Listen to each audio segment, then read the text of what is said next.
สบายดีน้องนักเรียนนักศึกษามื้อนี้กลับมาเบิ่งหัวบทซบเสียงเพลงเก่งเนาะคันเมืองม .4 อีกเขาจะมาเบิ่งข้อที่4แล้วก็ข้อที่5ข้อที่6เนาะสำหรับข้อที่1ข้อที่2นั้นอาจารย์จะแก้ลงก่อนละแล้ววันนี้เราจะมาเบิ่งข้อที่4แล้วก็ข้อที่5กับข้อที่6ต่อไปนะเพื่อบ่ให้เสียเวลามาเบิ่งข้อที่4เลยข้อที่4นี่แม่นเขาให้ดอกไฟ3ดอกแต่ละดอกนี่หมายเลขแม่น20วัตต์แล้วก็ขีดต่อ12โวลต์ได้ถูกต่อใส่ระบบไฟฟ้าที่มีผลลบระดับไฟฟ้านี่แม่น12โวลต์ดังรูปแต้มเนาะจงคิดไล่เขาก็ความต้านของดอกไฟแต่ละดอกเขาขอกำลังไฟฟ้าของดอกไฟทั้งหมดที่ต่อในวงจรเนาะข้อ4นี่เรามาเบิ่งข้อกอนี้ก่อนความต้านของดอกไฟแต่ละดอกนี่แม่นหมายความว่าแต่ละดอกนี่มันจะมีความต้านเท่าใดแล้วก็จากหัวบทหรือจากบทเลขเขาให้มานี่แม่นดอกไฟแต่ละดอกนี่หมายเลขแม่น20วัตต์แล้วก็12โวลต์แสดงว่าตัวนี้แม่นข้อกอนี่แม่นเขาจะแก้เขาจะนำใส่ตัวเดียวกันก็ได้ข้อ4เนาะข้อ4นี่เฮาฮู้แม่น P นี่เท่ากับ20วัตต์แล้วก็ U แม่นเท่ากับ12โวลต์แล้วข้อกอนี่แม่นส่องหาความต้านแต่ละดอกมีเท่าใดความต้าน R2 แล้วก็ความต้าน R3 แล้วก็ข้อขอนี่แม่นกำลังไฟฟ้ารวมตัวนี้นะกำลังไฟฟ้าทั้งหมดมีเท่าใดบัดนี้มาเบิ่งอยู่นี่ก่อนข้อกอเนาะโอเคกอจากบทเลขก่อนเนาะจากบทเลขเขาได้หยังได้ P1 เท่ากับ U1 I1 เนาะซึ่งว่าตัวนี้เป็นจากสูตรเลยเด้อจากสูตรเลยเนาะตัวนี้นะจากสูตรI1 นี่เท่ากับ U1 ส่วนให้ R1 เอามาแทนซะนี่พอดีได้ P1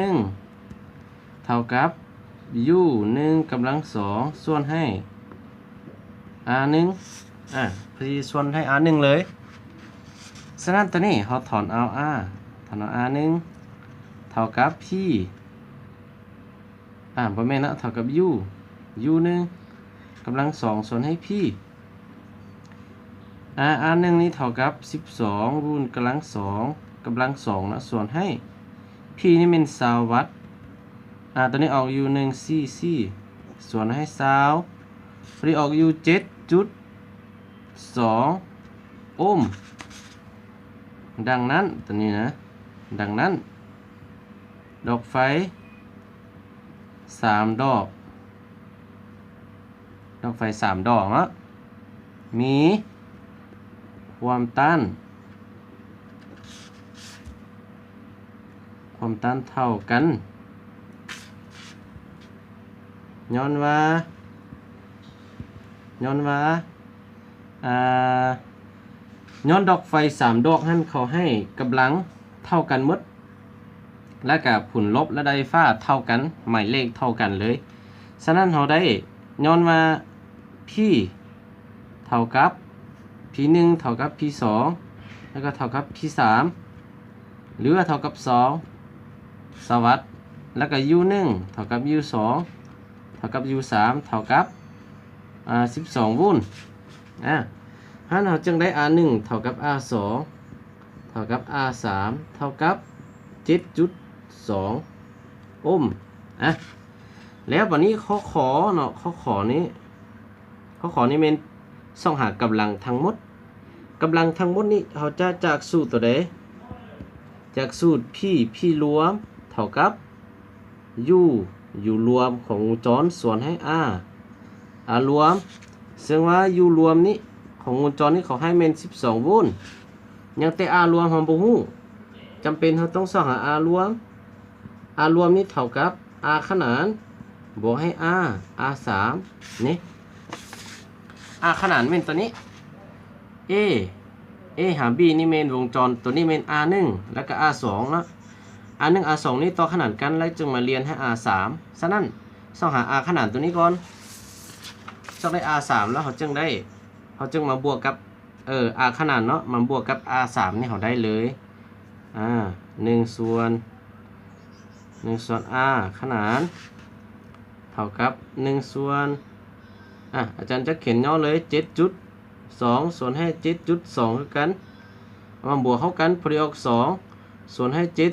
7.2 วันนี้เราถอนเอา r ขนานเท่ากับถอนเอา r ขนานนี้เท่ากับ7.2 หารให้2หรือว่า72หาร20เท่ากับ72หาร20นี่พอดีออกอยู่3.6 โอห์มเอามาแทนใส่ตัวเทิงแล้วพอดีได้เลยแบบนี้ r รวมเท่ากับ 3.6 มาบวกให้ 7.2 พอดีออกอยู่บวกกับ 7.2 เดี๋ยวได้อยู่ตัวนี้เป็น10.8 โอห์ม10.8 โอห์มฉะนั้นเวลานี้เราจะมาแทนใส่ p เนาะ p รวมนี่เป็น12กำลัง2ส่วนให้ 10.8 เท่ากับ144ส่วนให้ 10.8 หารกันลงเบิ้งมันออกเท่าไหร่เนาะตอนนี้เป็น144มาหารให้ 10.8 พอดีออกอยู่ 13.33 วัตต์ตัวนี้เนาะแสดงว่ากำลังไฟฟ้านี่มันเท่ากับ 13.3 วัตต์หมดแต่ซ้ำนี้สำหรับข้อที่4เนาะข้อที่4นี่เป็นเราส่องหากำลังไฟฟ้าของดอกไฟทั้งหมดที่ต่อใส่วงจรนี้ฉะนั้นเราต้องส่องหาความต้านรวมนี่ก่อนเพราะผลลบเราใส่ผลลบระดับไฟฟ้าเมนตัวนี้เมน12 โวลต์นี้มันจะหมดแต่ซ้ำนี้เนาะข้อ4แล้วบัดนี้เรามาต่อข้อที่5นี่เมนเขาให้มาเมนข้อที่5เมนเครื่องต้านไฟฟ้า3 อัน R1 เท่ากับ4 โอห์ม R2 เท่ากับ2 โอห์มและ R3 ต่อเป็นวงจรดังลุ่มนี้หรือดังฮูปฮูปว่าความเข้มกระแสไฟฟ้าที่ไหลผ่านเครื่องต้าน R1 แมน I1 เท่ากับ 1.5 แอมเปอร์จงคิดไหลเขาก็ผลลบระดับไฟฟ้า UAB แสดงว่าแม่นตอน A ไปหา B เนาะและบัดนี้เขาขอนี่เป็นความเข้มกระแสไฟฟ้าที่ไหลผ่านความต้านแต่ละอันตัวนี้ความต้านแต่ละอันคือ R1 R2 R3 มีความเข้มกระแสไฟฟ้าเท่าใดแล้วบัดนี้เขาขอความต้าน R3 เป็นตัวนี้มีค่าเท่าใดและความต้านเทียบเท่าความต้านเทียบเท่านี้แสดงว่าความต้านรวมทั้งหมดอยู่ในวงจรนี้เลยR1 R2 R3 นี้ฮู้ว่าผลลบระดับไฟฟ้า UC นะ UAC นะ UAC มี30 โวลต์บทเลขตัวนี้เขาพิมพ์ผิดนะเขาใส่ UAB แต่ว่าเขามาเบิ่งละเป็น UA หา C บ่เป็น UAB เด้อเพราะเขาก่อนี่เป็น UAB ละเขาส่องหา UAB แล้วสุดท้ายนี่เขายังให้ UAB นี่บ่แม่นต้องเป็น UAC ตัวนี้นะฉะนั้นเรามาแก้ข้อที่5นี่ลองเบิ่งมันสิแก้ออกเท่าใดสำหรับข้อที่5นี่แม่นความต้านแต่ละอันอาจารย์จะบอกเขียนหัวบทให้ฮู้เด้ออาจารย์จะแก้ข้อกอเลยข้อกอส่องหาผลลบระดับไฟฟ้าส่องหาผลลบระดับไฟฟ้า UAB เนาะและบัดนี้ u a b เฮาฮู้ว่า u a b เท่ากับ u 1แล้วก็เท่ากับ u 2ย้อนหยังมันจึงเท่ากันเพราะว่า u 1ผ่าน u r 1แล้วก็ u 2ผ่าน u r 2 u 2ตัวนี้เท่ากันเพราะว่ามันต่อขนานกันเนาะฉะนั้น u a b มันจะเป็น u ขนานในวงจรตัวนี้เลยตัวบล็อก u a ไปหา b นี้เท่านั้นมันจะเป็นวงจรต่อขนานกันฉะนั้นเฮามีเนาะเฮามีก่อนซะu 1เท่ากับ i 1ส่วนให้ r 1ก่อนนี่ i 1โอ้บ่แม่นสูตรอาจารย์ใช้ผิดนะเฮาใช้สูตรตัวนี้ก่อนค่าตัวนี้ก่อนซะเฮามี i เท่ากับ u ส่วน r ตัวนี้ก่อนเขียนสูตรรวมก่อนเนาะบัดนี้เฮาจึงมามี u 1เท่ากับr 1 i 1เท่ากับ u 1ส่วนให้ r 1เฮาจึงถอนเอาu 1เท่ากับ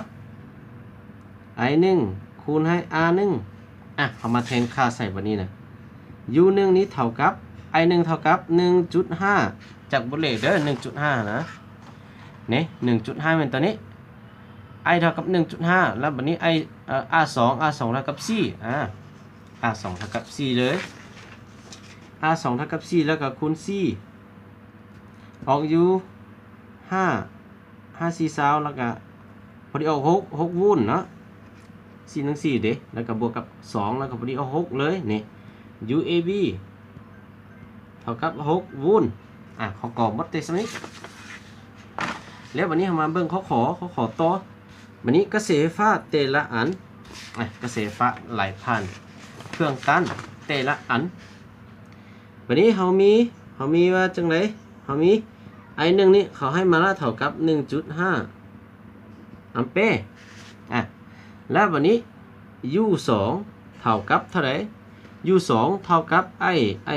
2ส่วนคูณให้ r 2เขาถอนเอา i 2เท่ากับ u 2ส่วนให้ r 2 u 2เท่ากับu 2เท่ากับ u 1แล้วก็เท่ากับ uab แสดงว่าเท่ากับ6ส่วนให้2พอดีออกอยู่3 อัมเปร์นี่ออกอยู่3 อัมเปร์ i 2นี่เท่ากับ3 อัมเปร์แล้วนี่ได้เลยได้ i 3เท่ากับเท่าไหร่มาเบิ่งวงจรตัวนี้ i 3มันอยู่ใน r 3อยู่นี้แสดงว่าเมื่อกระแสไฟฟ้าแล่นตัวนี้มาแล้วแบ่งตัวเทิงนี้ไปเป็น i 1 i 2และมาซอดอยู่จุดเดียวกันนี้ฉะนั้นมันจะกลายเป็นตัวหนึ่งมาหา i 3ฉะนั้น i 3นี่ต้องเท่ากับ i 1บวกให้ i 2i 3นี่เท่ากับ i 1มาบวกให้ i 2หรือเท่ากับ 1.5 มาบวกให้3พอดีออกอยู่ 4.5 อัมเปร์ i 3นี่เท่ากับ 4.5 อัมเปร์หมดเลยข้อขอเนาะหมดแล้วขอนะต่อข้อนี่เมนสอบหาความต้าน3เนาะความต้าน R3 ความต้าน R3 นี่เขาจะสอบจังไดความต้าน R3 เขาจะข้อเนาะจันจะเปลี่ยนเจียนะข้อเนาะ R3 นี่เมนเขาจะนำใช้ I3 เท่ากับ U3 ส่วนให้ R3 ซึ่งว่า U3 นี้เท่ากับ U AC นี่มาลบให้ U AB นี่เท่ากับตัวนี้นะหรือว่าอยู่ในวงจรตัวนี้ U ทั้งหมดเป็น UAC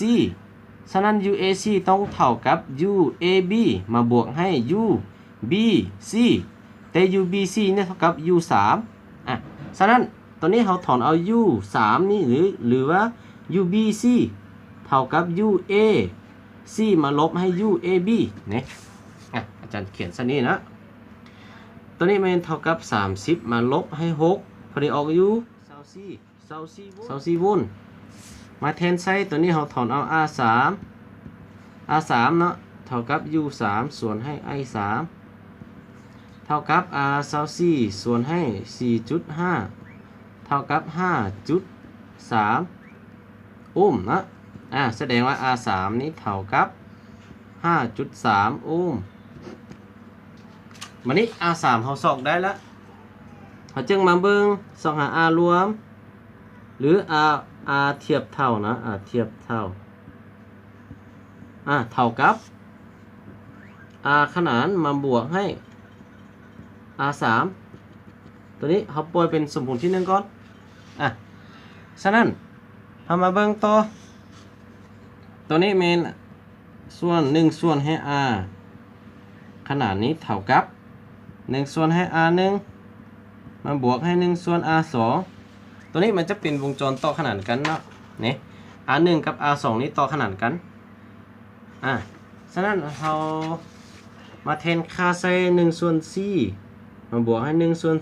2พอดีออกอยู่2บวก1ส่วน4ขึ้นผู้ร่วมเด้อตัวนี้เนาะได้อยู่3ส่วน4วันนี้เราถอนเอา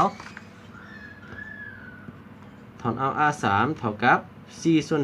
3หรือเท่ากับ4ส่วน3แล้วออกอยู่1จุดเท่าใด 1.33 เนาะ33 โอห์มนี่เราจึงแทนใส่1เนาะใส่1ได้ r รวมเนาะเท่ากับเท่าใด 1.3 มาบวกให้ r 3นี่เป็น 5.3 พอดีเอาอยู่ 6.6 โอห์มนี่ r เทียบเท่าเป็นเท่ากับ 6.6 โอห์มนี่หมดเตซัมนี่เนาะฉะนั้นเรามาต่อข้อที่6นี่แมนข้อที่6นี่แมนเขาให้มาแมนข้อที่6แขนเปียงซื้นอันหนึ่งใส่เครื่องเทกความแห้ง1เห็นว่าเครื่องเทกความแห้ง C แมนเท่าไหร่ C ตัวนี้แมนแสดงว่า F นะข้อที่6นะแสดงว่า F นี้เท่ากับ 5.5 นิวตันจงคิดไล่บริมาตรของเปียงซื้นบริมาตรเป็น V เท่ากับเท่าไหร่ถ้าฮู้ว่ามวลสารจำเพาะของซื้นแม้นสัญลักษณ์ด้วยโรนี้เท่ากับ8900กิโลกรัมต่อเม็ดก้อนแล้ววันนี้เขากำหนด G แม่นเท่ากับเท่าไหร่ G เท่ากับ 9.8 เมตรต่อวิกำลัง2ตัวนี้บทเลขข้อนี้ถ้าเราสิเว้าถึงปรากฏการณ์เนาะมันจะแม่นตัวนี้แต้มรูปสาธิตเนาะอันนี้แม่นแสดงว่าเครื่องวัดเทความแรงซะอันนี้เข็มอันนี้เป็น0อันนี้เป็นขีด0อันนี้เป็นขีด5ซะนี่ขีด5นี่ขีด0แล้วตัวนี้มันประมาณอยู่ขีดตัวนี้มันขีด6ซะขีด5อยู่นี่แสดงเข็มมันจะซีดไปหา 5.5 อยู่นี่ 5.5 นิวตันแล้วมันจะแขนด้วยความแรงมาใส่เสือกนึงแล้วมันจะตัวนี้มันเปลี่ยนศูนย์อันนี้เปลี่ยนศูนย์ระยะนี้เปลี่ยนศูนย์นะแล้วเปลี่ยนศูนย์นี่มันจะมีน้ำหนักลงมาคือพี่เนาะน้ำหนักคือพี่เด้อน้ำหนักคือพี่และเส้นที่ต้องมีความแรงกระทบใส่เนาะความแรงกระทบใส่เครื่องตัวนี้นะมันจึงวัดได้ความแรงเป็น 5.5 นิวตันฉะนั้นปรากฏการณ์ตัวนี้แมนจากฮูปก่อนจากฮูปเฮามีหยังจากฮูปเฮามีผลบวกของความแรงเท่ากับ0อันนี้แม่นนำใช้กฎเกณฑ์ที่2ที่1ของนิวตันนะผลบวกของความแรงเท่า0นี่มีเท่าใดนี่เอามาเบิ่งอยู่ตัวนี้มี P แล้วก็มี N มี P แล้วก็มี F แสดงว่าเราได้ F เวกเตอร์ของ F มาบวกให้เวกเตอร์ของ P เท่ากับ0วันนี้เมื่อเราปลดเวกเตอร์แสดงว่าทิศของ F นี่เป็นทิศบวกกำหนดเมนทิศขึ้นถึงนี่เป็นทิศบวกเด้อและทิศลงลุ่มนี่ทิศลบฉะนั้นตอนนี้มันจึงลบ P เท่ากับ0หรือว่า F นี่เท่ากับ P เลย P นี่เท่ากับ mg นี่ F นี้เท่ากับ mg ซึ่งว่า m นี้เท่ากับเท่าไหร่ rho คูณ v เนาะนี่ rho คูณ v rho เป็นมวลสารจำเพาะคูณให้ v เป็นปริมาตรเนาะ m นี่เป็นมวลสารแสดงว่า F นี้เท่ากับrho v g เนาะฉะนั้นเราถอนเอา v เท่ากับ F ส่วนให้ rho g เอาแทนค่าใส่แบบนี้นะ 5.5 มาส่วนให้ rho เป็น8900คูณให้ 9.8 ปริมาตรเท่ากับเท่าไหร่ 5.5 ตัวนี้คูณกันออกอยู่เมน87,000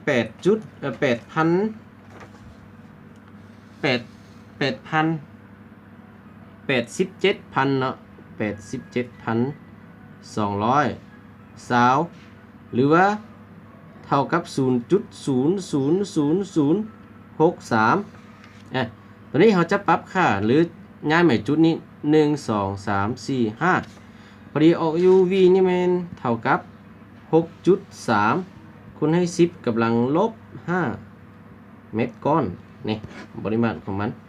ออกเตซัมนี้ออกเลยจุดบักอะไรเนาะแล้วก็ขึ้นเลขกำลังใส่เลยกำลัง10กำลังลบ5นี่เมนถ้าเวลาเขาแตกออกเป็นเลข0นะหรือเลขจุดนะมันจะออกอยู่ 0.00001 เอาตัวนี้กลับคืนมาคูณให้ 6.3 เนี่ยกลับคืนมาออกดูเทิงนี้คือเก่าเด้อฉะนั้นหัวบทสอบเสียงนี่เก่งเนาะขั้นเมืองของเมืองไซธานีเนาะมันจะมดเพียงแต่ซ้ำนี้เวลาเขาแก้เนาะอาจารย์จะแนะนำตืมอีกพวกน้องๆนักเรียนพวกที่จะกักเกียมเนาะสอบเสียงนี่เก่งปีหน้าโดยเฉพาะปีนี้เรียนม.3 แล้วก็ปีหน้าขึ้นไปม.4 แล้วต้องเอาใจใส่เนาะเรื่องการคิดไล่เนาะแล้วก็ฟิสิกส์นี่เป็นวิชาที่ยากสับสนเนาะเวลาเราอ่านหัวบทแล้วก็เวลาเราสังเกตปรากฏการณ์ของมันต้องให้สังเกตให้คักๆแล้วก็อ่านให้ละเอียดก่อนแล้วเราจึงแก้เนาะเราแก้แล้วมันจะมีผิดพลาดกับผิดน้อยเนาะฉะนั้นวิดีโอนี้มันจะจบแต่ซ้ำนี้เนาะขอบใจหมดทุกคน